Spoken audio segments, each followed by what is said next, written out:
ilmaan nafxanyaas immoo waan abbootiin isaanii cabsan sana deebisnee gaafa cabsinu maaliif ba'u jechuun sirrii natti hin fakkaatu. Boo'ichi ilmaan nafxanyaas sirriidha jechuu kooti.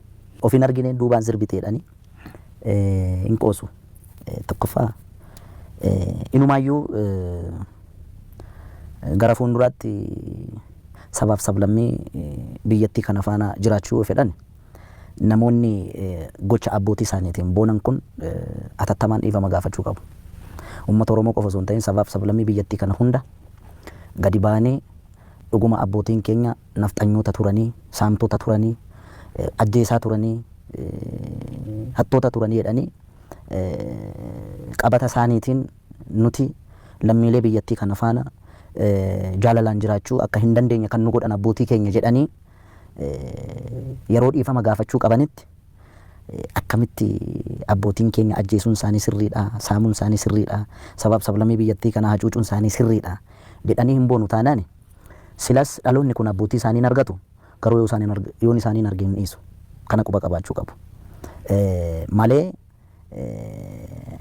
lubbuun jirtii fi hudduun xiixxeedhanii dhiifama naa godhi wixxifachaa jiru amma keessaa ba'uuf gaafa jettu akkasuma kaanamni gorradii. Itoophiyaan isaan baanan kun saayikooloojii nafxanyaadhaan ijaaramte. Saayikooloojii sana amma Oromoon cabsaa jira. Kanaaf batattisu. Itoophiyaan immoo akka Itoophiyaatti itti fufuu yoo barbaadde Oromummaa kana jaallattee osoo hin ta'in dirqama aksepti gochuu qabdi. Lakkiin fudhadhu yoo jette hin wagaana jechuudha. Waga'uu beekta daa'imni gaafa aannan itti kennan xuuxoo gaafa ishiin didduu kana jidduu kaanii waga'u.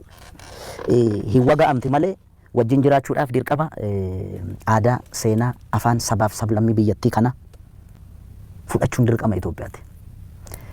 Ayi lakki Itoophiyaa jechuun sirbishii way malaana shaaluu way malaa malee afaan ishii afaan Amaaraa malee Amaariffa malee raganni ishii iskittaa malee yoo ta'e egaa isaa rabbi beeka waan ta'u natti hin fakkaatu ani gamanumaan otootti yaadan bareeda. Garuu boo'ichi isaanii wacni isaanii maa inni akkuma isaan aadaaf seenaa sabaaf sablammii kana humnaan overlap godhan counter attackiidhaan overlap akka ta'uuf deeman waan beekaniif almost akka ta'an waan beekaniif kanaaf wixxifatu keessaa ba'uun ishiin ooluun ma wixxifatti malee gaa maal goota.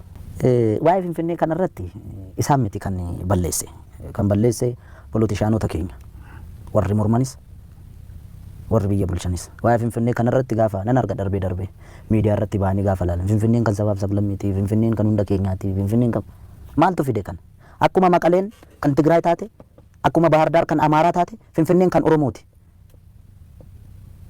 jedhanii dubbachuu maaliif afaan qaba? Erga isaan hin dubbanne immoo kan mormumaaf jiraata jedhanii yaaduunis gaarii miti beekta. Jala muranii jala sararanii itti muudha. Akkamitti turte akkamitti taate itti muudha. Okay?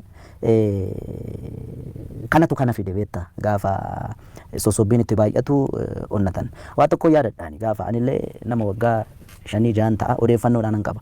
Gaafa TPLF taankii gulufaa Finfinnee kana seentu uummanni Finfinnee Addis Ababee warri ofiin jedhan kun ililchanii simatan.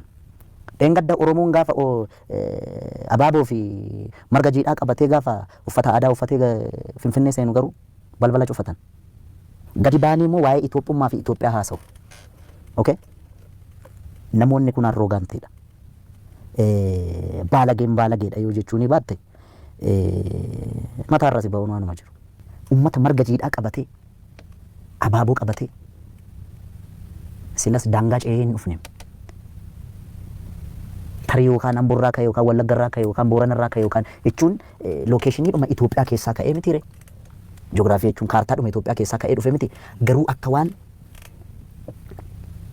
akkamsiin jedhu biyya biraarraa daangaa cabsee waraana qabatee dhufee weeraretti warri Itoophiyaa leellisan kun jechuudha. Ispeeshaalii warri Finfinnee Addis Ababeen kun balbala ofii cufatanii qubaan lakkaa'amti kan waa'ee wajjin jiraachuu immoo sitti haasa'u kan bitaa nagalu kanaan beekta.